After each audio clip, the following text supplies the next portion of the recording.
I started speaking when my book came out late in 2019, and I've spoken at 64 places in the last 3 years.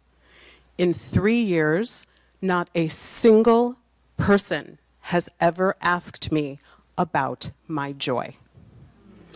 Ever.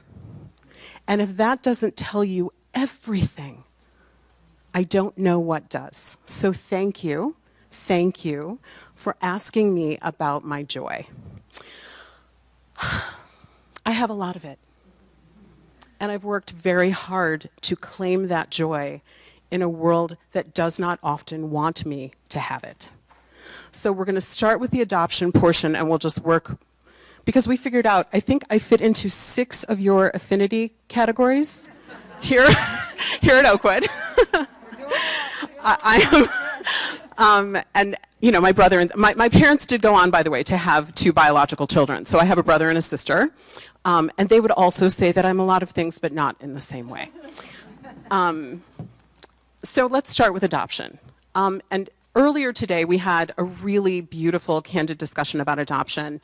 And so before I share my feelings about it, I do want to acknowledge that every person's adoption story and journey and experience is different. And I feel like it's really important to say that. For me, adoption has been the greatest gift of my life.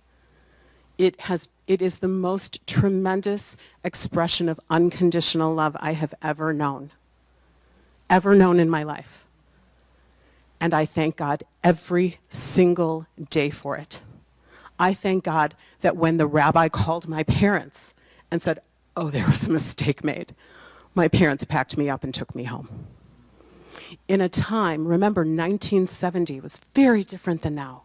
Incredibly, adoption was really not public, it was not celebrated, it was not considered common, even though it was. Everything was kind of done quietly and nobody talked about it. And literally, people would try to get children that looked like them so nobody would ask them questions. So the notion of transracial adoption in 1970 did not exist, and certainly not in the way that it does today. And so for me, I knew the power of truly unconditional love immediately in that way. And that is, I will never be able to say thank you enough for that.